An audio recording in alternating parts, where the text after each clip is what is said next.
আজকে আবার তোমাদের আগের দিন যে আলোচনা করা হয়েছিল যে প্রথম অধ্যায় থার্ড সেমিস্টারের দ্রব্য নিয়ে, আজকে আগের দিন আমরা লকের আলোচনা করেছি, তার আগে ডেকার স্পিনোজা লাইবনিজ, আজকে আমরা অভিজ্ঞতাবাদী বাকলের আলোচনা করব।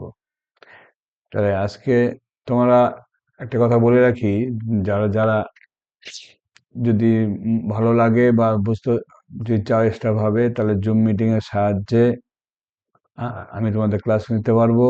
এবং যদি তুমি চাও, তা আমার এখানে দেওয়া থাকলো, এই নাম্বারে ফোন করতে পারবে এবং এটাতে আমার হোয়াটসঅ্যাপ নাম্বারে তোমরা মেসেজ দিতে পারবে, ঠিক আছে? দেখে নেবে। তো আজকে তুমি আলোচনা করি যে দ্রব্য সমকে বাকলের মতবাদ নিয়ে। দ্রব্য সমক বাকলের মতবাদ, বাকলের মতে অভিজ্ঞতা দ্বারা কোনো জড়দ্রব্যকে জানতে গেলে আমরা সেই জড়দ্রব্যের কতগুলি গুণকে জানি। তো বাকলে কি বললেন? জড়দ্রব্যকে কিভাবে জানি? জড়দ্রব্যের কতগুলি গুণকে আমরা জানি। তাই জড়দ্রব্য হলো কতগুলি গুণের বা সংবেদনের সমষ্টি মাত্র। তার মানে সে কি বাকলে কি বললেন? জড়দ্রব্যকে মানে না। কেন মানে না? বাকলের মূল বক্তব্য হলো অস্তিত্ব প্রত্যক্ষ নির্ভর, ইস ইস্ট পারসিপি। এর অর্থ হলো কোনো কিছু অস্তিত্ব নির্ভর করে সেটি প্রত্যক্ষ হওয়ার উপর। অতএব যা প্রত্যক্ষের বিষয় নয় তা অস্তিত্ব নেই। যেহেতু দ্রব্য প্রত্যক্ষের বিষয় নয়, সেহেতু দ্রব্যের অস্তিত্বকে শেয়ার করা যায় না। তাহলে বাকলে বললেন, যেহেতু দ্রব্যকে জানা যায় না, জড়দ্রব্যকে, গুণকে জানি, গুণের অস্তিত্ব আছে কিন্তু জড়দ্রব্যের অস্তিত্ব নেই।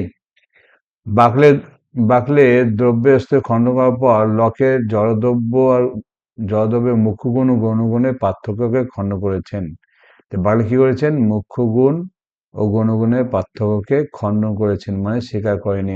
অর্থাৎ বাকলের মতে মুখ্য গুণ ও গৌণগুণের পার্থক্য গ্রহণযোগ্য নয়, কারণ উভয় ইন্দ্রিয় নির্ভর। তাছাড়া মুখ্য গুণগুলি গৌণগুণের মতো ব্যক্তিভেদে ভিন্ন ভিন্ন হয়ে থাকে। যেমন কোনো বস্তুর ওজন একজন সবল ব্যক্তির তুলনায় একজন দুর্বল ব্যক্তির কাছে ভারী মনে হয়। বস্তুর ওজন লকের মতে মুখ্য গুণ, তাছাড়া তাছাড়া গণগুণকে মুখ্যগুণ থেকে বিচ্ছিন্ন করে ভাবা অযৌক্তিক। লক মুখ্যগুণ ও গণগুণের মধ্যে যে সীমারেখা টেনেছেন তা শুধুমাত্র অযৌক্তিক না, অবাস্তব বটে। তাই অবাস্তবতার কথাটা কে বললো? লকের এই কথাটাকে বাকলে বললো অবাস্তব, বা কি বললো? অযৌক্তিক। বাকলে জড়দ্রব্য বস্তুকে অস্বীকার করলেন। তা বাকলে কি করলেন? তা কি বুঝলাম? জড়দ্রব্যের অস্তিত্বকে সে অস্বীকার করলো, কিন্তু সে কি করলো? আধ্যাত্ম দ্রব্য বা আত্মাকে, হ্যাঁ, স্বীকার করে নিলেন, মানে অস্তিত্বকে অস্বীকার করেননি, মানে স্বীকার করলেন। বাকলের মত অনুসারে আত্মা অজড়, অবিনাশী, সরল, সক্রিয় দ্রব্য। আত্মা ক্রিয়াশীল হয়েও ধারণা উৎপন্ন করে। বাকলে মনে করেন জড়দ্রব্য কতগুলি সংবেদন সমষ্টি এবং মন বা আত্মা সেই সংবেদনকে প্রত্যক্ষ করে। তাই বাকলের মতে জড়দ্রব্য আমাদের আত্মা বা মনের কিংবা ঈশ্বরের মনের ধারণা। এইভাবে বাকলে আত্মা এবং ঈশ্বরের ধারণাকে স্বীকার করেছেন। তাহলে আজকে এইটুকু আলোচনা করা, এর পরের দিন আমরা হিউম নিয়ে আলোচনা করব। এটা সবাই দেখবে, এবং যা নাম্বার দেওয়া হলো সেই নাম্বারে তোমরা ফোন করতে পারো এবং জুম মিটিং এর মাধ্যমে ক্লাস করার অসুবিধা থাকলে বলতে পারবা।